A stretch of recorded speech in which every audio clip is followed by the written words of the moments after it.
Hello friends, ഏതു ജന്മകൽപ്പനയുടെ പുതുപുത്തൻ എപ്പിസോഡിലേക്ക് എല്ലാവർക്കും സ്വാഗതം. അങ്ങനെ നമ്മുടെ ശ്രുതി ആണെങ്കിൽ ബെഡ്ഷീറ്റും തലനും എടുത്തിട്ട് ബാൽക്കണിയിലേക്ക് പോകാൻ വേണ്ടി നോക്കുന്ന സമയത്ത്, നീ ഇതെങ്ങോട്ടാ? എന്റെ സ്ഥാനം ഇനി മുതൽ ബാൽക്കണിയിലാ, നീ എങ്ങോട്ടും പോകുന്നില്ല. ഇവിടെ നിന്റെ ഇഷ്ടങ്ങളെല്ലാം നടപ്പിലാക്കേണ്ടത് എന്റെ ഇഷ്ടങ്ങളാ, പറഞ്ഞാൽ കേൾക്കില്ല എന്ന് പറഞ്ഞിട്ട് നമ്മുടെ അശ്വൻ ആ ബെഡ്ഷീറ്റും തലനൊക്കെ വാങ്ങി വെക്കുകയാണ് കേട്ടോ.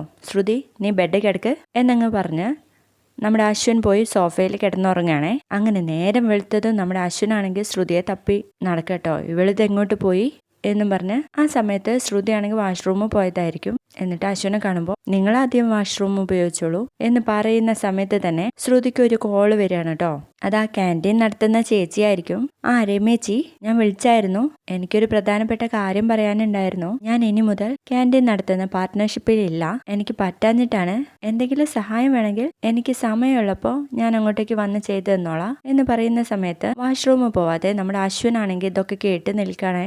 ഇവൾക്ക് ഇതെന്ത് പറ്റി എന്നുള്ള ഭാവത്തില്. അപ്പോൾ ശ്രുതി തിരിഞ്ഞു നോക്കുമ്പോൾ അശ്വനെ കാണാണ്. അശ്വൻ പെട്ടെന്ന് തന്നെ വാഷ്റൂമിൽ പോവാണേ. ആ സമയത്ത് നമ്മുടെ ശ്രുതിയാണെങ്കിൽ ശ്യാം കൊടുത്ത ആ ഫയല് നോക്കിക്കൊണ്ടിരിക്കുകയാണ്. അതിൽ നിന്ന് ഒരു പേപ്പർ വീണിട്ടുണ്ടാവും. അത് നമ്മുടെ അശ്വന്റെ കയ്യിൽ കിട്ടാണ് കേട്ടോ. അതിങ്ങനെ വായിക്കാൻ എടുക്കുന്ന നേരത്ത് ശ്രുതി കാണാണ്. അതെന്റേതാ എന്നും പറഞ്ഞ് പെട്ടെന്ന് തന്നെ പിടിച്ചു വാങ്ങുകയാണ്. അപ്പൊ തന്നെ അശ്വൻ അവിടുന്ന് പോവേ. പിന്നീട് അശ്വൻ ഭക്ഷണം കഴിക്കാൻ വേണ്ടിയിട്ട് മേശയ്ക്കരികിലിരിക്കും. അപ്പോഴൊക്കെ നമ്മുടെ ശ്രുതി പറയുന്ന ആ ഒരു വാചകമാണ് കേട്ടോ ഓർമ്മയിൽ വരുന്നത്. നിങ്ങൾ എന്തുകൊണ്ട് എന്നോടൊരു വാക്ക് പറഞ്ഞില്ല? അങ്ങനെ എന്നോടൊരു വാക്ക് ചോദിച്ചിരുന്നെങ്കിൽ ശ്യാം ആരായിരുന്നു എന്ന് ഞാൻ പറയായിരുന്നല്ലോ എന്നിങ്ങനെ പറഞ്ഞതായിരിക്കും കേട്ടോ. ഞാനെന്തിനാ അവളെ കുറിച്ച് ഇങ്ങനെ ചിന്തിക്കുന്നത്? അവൾക്കൊരു വിഷമം വന്നാ എനിക്കെന്താ? എന്നിട്ട് സ്വയം പറയുന്നുണ്ട്, അശ്വൻ, നീ അവളെ കുറിച്ച് ചിന്തിക്കേണ്ട കാര്യമില്ല, അവളൊരു കോൺട്രാക്ടർ ഭാര്യ മാത്രാണ് എന്നിങ്ങനെ മനസ്സിന് പറഞ്ഞ് റെഡിയാക്കാൻ കേട്ടോ അശ്വൻ. അതിന് ശേഷമാണെങ്കിൽ നമ്മുടെ ശ്രുതിയുടെ പിന്നാലെ നടക്കാണ് ശ്യാം.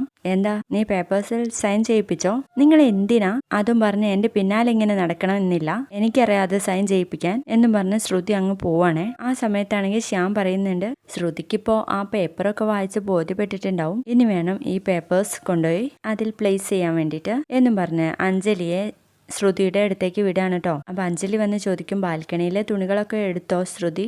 അയ്യോ ചേച്ചി, ഞാനത് മറന്നുപോയി, ശ്യാമേട്ടൻ പറഞ്ഞപ്പോഴാണ് എനിക്ക് ഓർമ്മ, ബാ ഞാൻ കൂടി വരാ എന്ന് പറഞ്ഞിട്ട് ശ്രുതിയും അഞ്ജലിയും ചെന്നിട്ടാണ് കേട്ടോ ആ തുണികളൊക്കെ എടുക്കാൻ പോകുന്നത്. ആ ഒരു ഗ്യാപ്പിനുള്ളിൽ തന്നെ നമ്മുടെ ശ്യാം ആ പേപ്പേഴ്സിന്റെ ഇടയിൽ ശ്യാമിന്റെ കയ്യിലുണ്ടായിരുന്ന പേപ്പേഴ്സും കൂടി ഫിക്സ് ചെയ്യാണ് കേട്ടോ.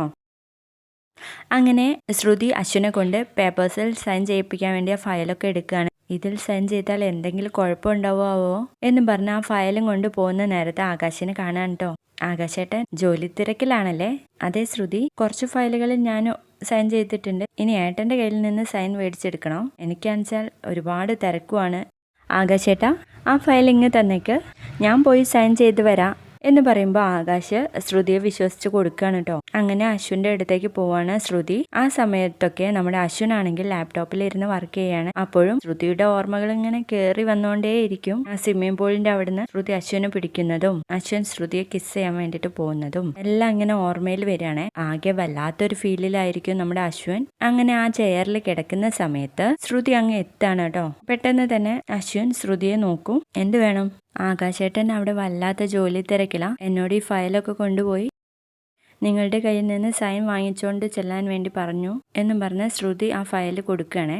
കുറച്ചു നേരം അശ്വിൻ ശ്രുതിയുടെ മുഖത്തേക്ക് നോക്കുമ്പോൾ ശ്രുതിയാണെങ്കിൽ ആകെ വെപ്രാളത്തിലാണ് കേട്ടോ. നിന്റെ ഉദ്ദേശം എന്താണെന്ന് എനിക്ക് മനസ്സിലായി എന്ന് പറയുന്ന സമയത്ത് നമ്മുടെ ശ്രുതി ആകെ ഞെട്ടിപ്പോവാണേ. നിന്റെ ഇഷ്ടത്തിന് ആദ്യം റൂം അറേഞ്ച് ചെയ്തു, ഇപ്പോ എന്റെ ഇഷ്ടത്തിനനുസരിച്ച് നീ അത് മാറ്റി, അതിന്റെ ആവശ്യം ഉണ്ടെന്ന് എനിക്ക് തോന്നുന്നില്ല, റൂം പഴയ പോലെ ആക്കിക്കോ എന്ന് പറയണേ. അതിന്റെ ആവശ്യമില്ല സർ, സാറിന്റെ ഇഷ്ടത്തിനനുസരിച്ച് ഞാനത് മാറ്റിയല്ലോ, ഇനി അങ്ങനെ കിടന്നാൽ മതി എന്ന് പറയണേ. അപ്പോഴും നമ്മുടെ അശ്വിന് മനസ്സിലൊരു വേദന മാത്രമാണ് കേട്ടോ. എന്നിട്ട് ആ ഫയല് തിരിച്ചു കൊടുക്കുന്നുണ്ട്.